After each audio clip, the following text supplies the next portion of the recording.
오늘 우리에게 주시는 하나님의 말씀 같이 찾아보겠습니다. 구약성경 사무엘상 7장 12절 말씀부터 14절까지에 있는 말씀이 되겠습니다. 찾으신 줄 알고 제가 봉독해 올립니다.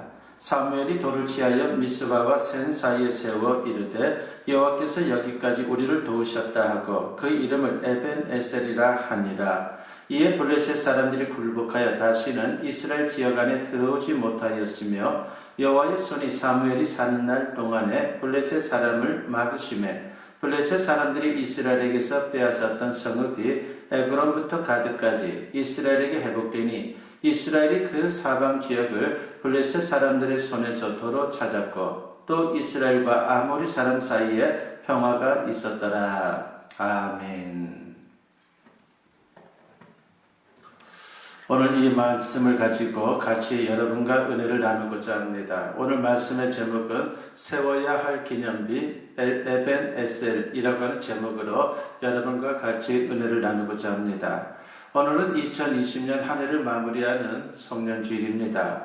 올해는 그 어느 때보다도 코로나19로 힘든 시간을 보냈지만 그래도 지난 시간들을 돌아보면 뇌리에 가장 크게 남는 단어는 은혜입니다.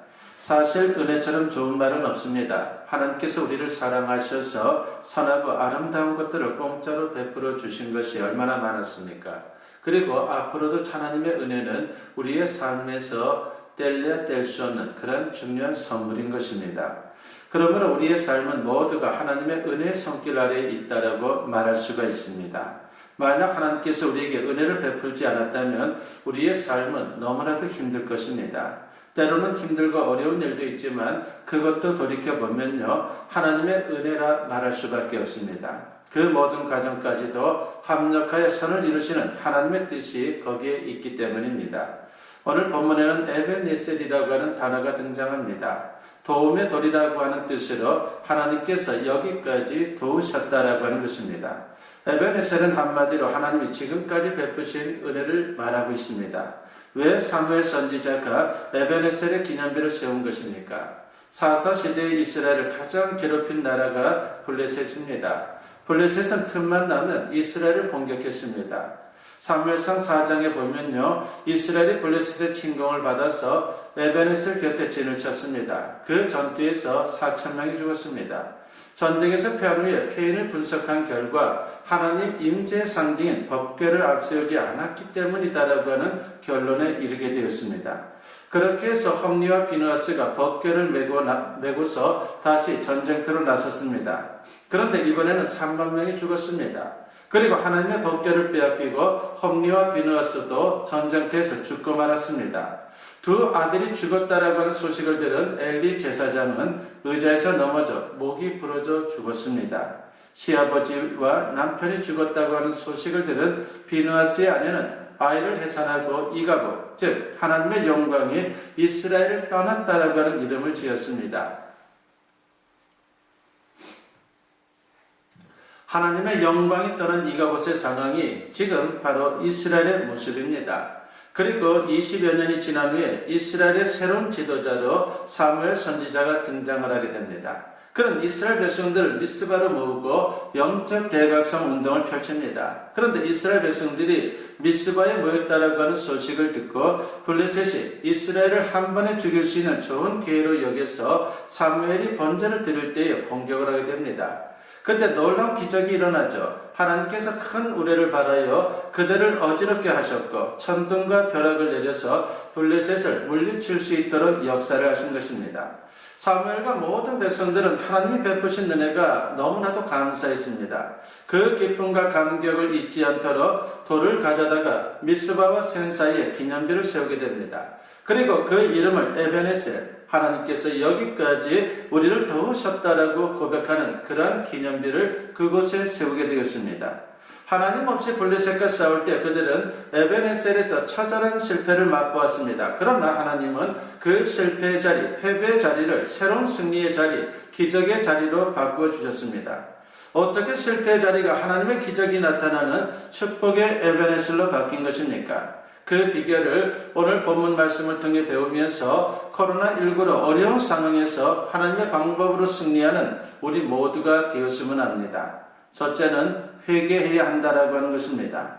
사무엘 선지자는 지난 20년 동안 이스라엘 백성들이 힘들고 어려운 삶을 살게 된 원인을 진단하게 됩니다. 그 결과 이스라엘이 하나님을 떠난 것이 문제였습니다. 그래서 사무엘 선지자가 제일 먼저 한 일은 침체된 영적 분위기를 새롭게 하는 것이었습니다.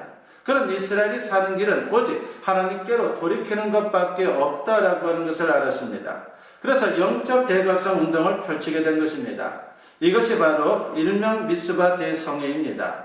사무엘은 모든 백성들을 미스바로 불러서 금식하며 회개의 기도를 올렸습니다.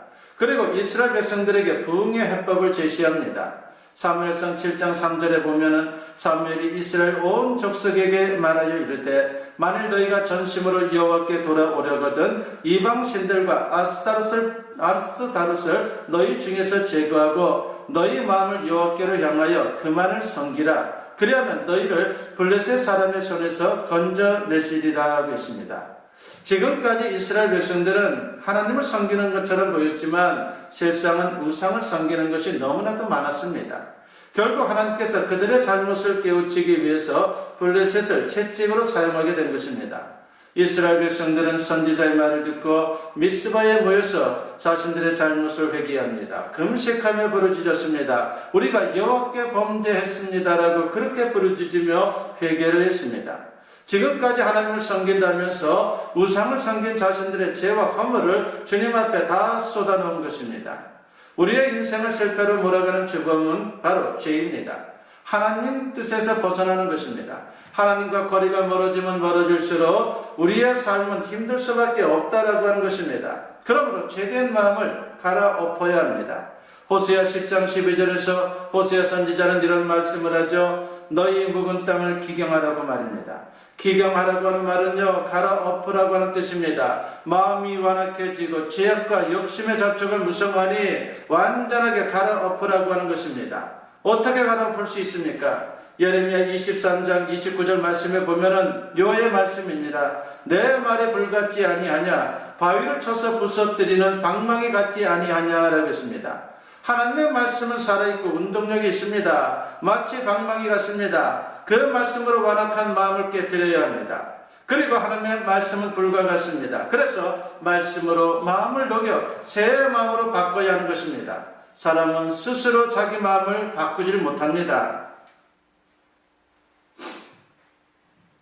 하나님께서 말씀을 통해 깨뜨려 주셔야 합니다. 성령을 통해 녹여 주셔야 합니다. 여러분 다윗을 생각해 보십시오. 그는 남의 아내인 바세바를 범하고 그 남편인 우리아를 죽이고도 태연하게 살았습니다. 육신이 편해지면서 마음을 성찰하는데 게을러지면서 묵은 땅이 된 것입니다. 그러나 나단 선지자를 통해서 하나님의 말씀이 전해졌을 때에 그 마음이 말씀의 방망이로 깨트려졌습니다.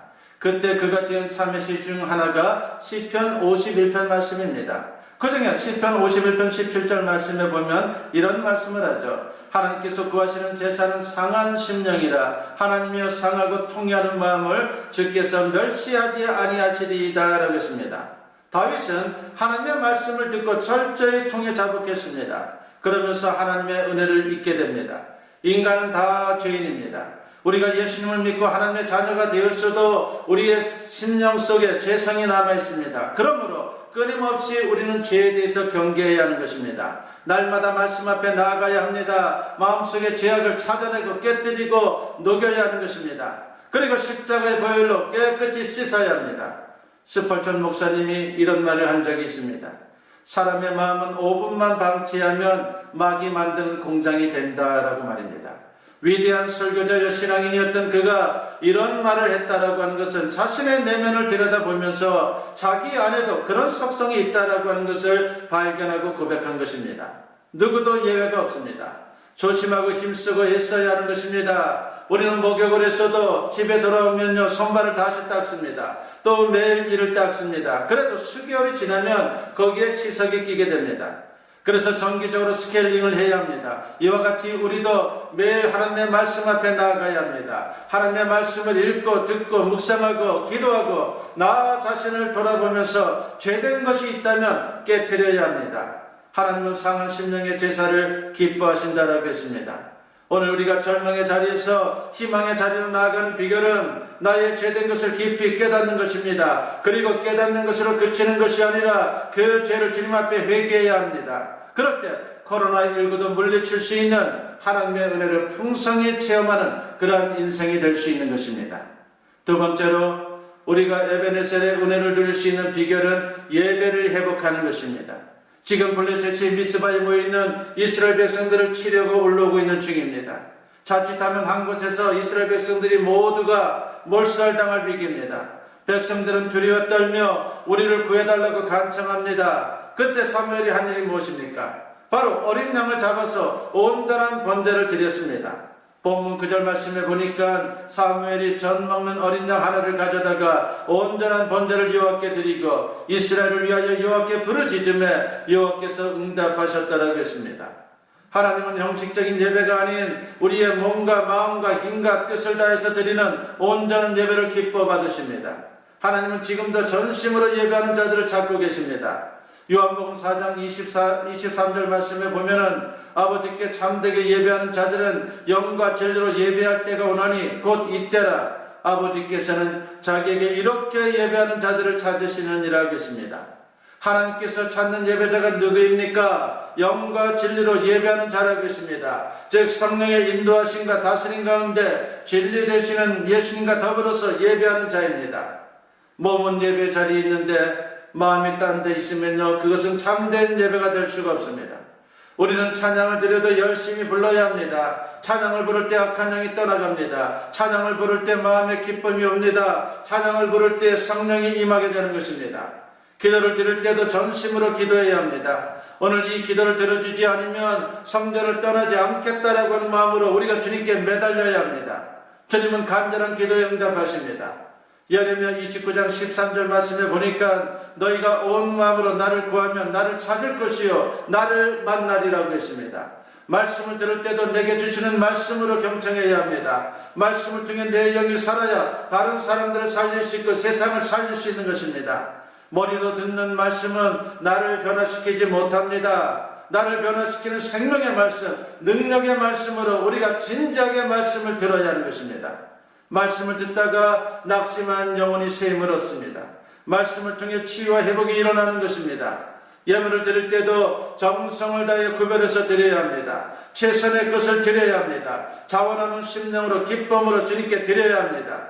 그럴 때 하나님의 풍성한 은혜가 임하게 되는 것입니다. 빌립보서 4장 19절에 보면은 나의 하나님이 그리스도 예수 안에서 영광 가운데 그 풍성한 대로 너희 모든 쓸 것을 채우시리라고 했습니다. 이런 믿음을 가지고 예물을 드릴 때에 하나님이 기뻐 받으시고 만복으로 채워주신다라고 하는 것입니다. 우리는 모든 예배 순서마다 마음과 정성을 다해야 합니다. 마귀는 어떻게 해서라도 우리 믿음의 사람들이 예배 자리에서 멀어지게 하려고 얼마나 발악하는지 모릅니다. 여러분 기억하십시오. 예배의 승리는 인생의 승리입니다. 하나님은 오늘도 예배를 통해서 놀라운 기적을 우리에게 베푸시고 있습니다. 우리가 예배를 세상의 그 어떤 것보다 소중히 여기고 온전한 예배자로 주님 앞에 드리면 반드시 하나님은 내가 생각지 못한 놀라운 은혜를 베풀어 주시는 것입니다. 어떤 분은 힘들고 어려우면 예배를 멀리하는 분들이 있습니다. 그것은 잘못된 것입니다. 어려울수록 은혜의 보좌 앞으로 담대히 나오십시오. 더 열심히 하나님의 얼굴을 구하십시오. 주님을 만나면 문제는 눈 녹듯이 해결이 되는 것입니다. 참된 예배자로 에베네셀의 은혜를 풍성히 누릴 수 있는 우리 모두가 되었으면 합니다. 세 번째로 우리는 에베네셀의 은혜를 경험하기 위해서 감사해야 한다라고 하는 것을 잊어서는 안 됩니다. 하나님은 온전한 예배를 드릴 때에 블레셋의 군대를 물리치도록 역사하셨습니다. 그리고 사무엘은 미스바와 센 사이에 돌을 세우고 그 이름을 에벤에셀이라 명령했습니다. 도움의 돌, 하나님이 여기까지 우리를 도우셨다라고 하는 그 돌을 바로 거기에 세웠습니다. 그것은 바로 승리를 주신 하나님께 올려드리는 감사의 기념비였습니다. 에베네셀의 고백에는 여기까지 우리를 도우신 하나님의 손길에 대한 감사가 담겨져 있는 것입니다. 하나님은 감사의 고백, 감사의 예배를 받고 싶어 하십니다. 우리의 삶을 돌아보면요, 감사가 메말라 있을 때가 얼마나 많은지 모릅니다. 내가 필요할 때는 기도하고 계속해서 주님께 달라고 그렇게 우리가 외치지만 은혜를 받아도 받은 은혜에 감사하지 않고 더 큰 것을 주지 않는다고 불평하는 우리의 모습이 우리의 삶 속에, 우리의 인생 속에 얼마나 많은지 모릅니다. 그러면 하나님 마음이 어떻겠습니까? 작은 것에도 감사하는 자에게 하나님은 더 큰 것을 주시는 분입니다. 오늘 본문에서 사무엘과 이스라엘 백성들이 에베네셀 기념비를 세우면서 감사를 드릴 때에 어떤 일이 일어났습니까? 오늘 본문 13절과 14절 말씀에 보니까 이에 블레셋 사람들이 굴복하여 다시는 이스라엘 지역 안에 들어오지 못하였으며 여호와의 손이 사무엘이 사는 날 동안에 블레셋 사람을 막으심에 블레셋 사람들이 이스라엘에게서 빼앗았던 성읍이 에그론부터 가드까지 이스라엘에게 회복되니 이스라엘이 그 사방 지역을 블레셋 사람들의 손에서 도로 찾았고 또 이스라엘과 아모리 사람 사이에 평화가 있었다라고 했습니다. 감사하는 이스라엘 백성들에게 여호와의 손이 막아주심으로 블레셋이 굴복하게 되었고 다시는 이스라엘을 침범하지 못했다라고 하는 것입니다. 그리고 그동안 블레셋에게 빼앗겼던 모든 땅들과 성읍들을 되찾았습니다. 그리고 그 땅에 하나님의 평화가 찾아왔습니다. 불평하면 불평할수록 점점 불평의 조건들이 늘어나지만 감사하면 감사할수록 하나님은 점점 더 많은 감사의 조건들을 우리에게 허락해 주십니다. 2020년 한 해의 마지막 주일입니다. 먼저 하나님 앞에 나의 죄와 허물을 바라볼 수 있기를 바랍니다. 그리고 죄된 것이 있다면 나는 죄인입니다. 나를 긍휼히 여겨 주옵소서라고 고백할 수 있는, 회개할 수 있는 우리 모두가 되었으면 합니다. 그리고 온전한 예배자로 서기 위해 최선을 다하십시오. 그리고 지금까지 지켜주시고 보여주신 하나님의 손길을 생각하면서 감사할 수 있는 우리 모두가 되었으면 합니다. 우리 하나님은 신실하십니다. 지나온 시간들을 돌이켜보면 모든 것이 하나님의 손길로 인도해 주시고 보여주신 은혜임을 부인할 수 없을 것입니다. 올 한 해를 마무리하면서 우리 마음에 그리고 가정과 교회에 에베네셀 감사의 기념비가 세워질 때에 더 놀라운 하나님의 은혜와 축복이 임할 줄로 믿습니다. 기도드립니다. 사랑과 은혜가 충만하신 아버지 하나님 감사합니다. 오늘도 주님 앞에 나와서 송년주일에 주님의 말씀을 들었습니다. 아버지 하나님이시여 에베네셀의 하나님이시라고 계십니다. 주님이시여 끝까지 인도해 주시고 지금까지도 하나님의 은혜로 함께 하시는 분이 바로 우리 아버지 하나님이라고 했습니다. 아버지 하나님, 이제 우리가 에베네셀의 은혜를 경험하기를 원합니다. 무엇보다 코로나19 상황 속에서 에베네셀의 은혜를 경험하기를 원합니다. 죄된 것을 회개하게 하여 주시옵소서, 감사하게 하여 주시옵소서. 그래서 주님의 귀하신 은혜를 경험하며 넉넉히 이 모든 상황들을 이겨나갈 수 있는 하나님의 백성들 다 되게 하여 주시옵소서. 감사드리옵고 예수님의 이름으로 기도드리옵나이다. 아멘. 축복 기도드립니다. 이제는 우리 주 예수 그리스도의 은혜와 아버지 하나님의 무궁하신 사랑하심과 성령의 감화감동 역사 충만하심이 오늘 주님께 성령 예배로 영광 돌리며 이제 선포된 말씀과 같이 주님의 은혜에 감사하며 그리고 죄된 것을 회개하며 말씀 중심으로 예배에 또한 집중하는 우리의 신앙의 모습을 통해 놀라우신 주님의 은혜, 에베네셀의 은혜를 경험하기를 다짐하고 결단하고 소원하며 세상을 향하는 주님의 사랑하는 자녀들 위해 지금으로부터 영원토록 함께 하시기를 간절히 축원하옵나이다. 아멘. 주 감사합니다.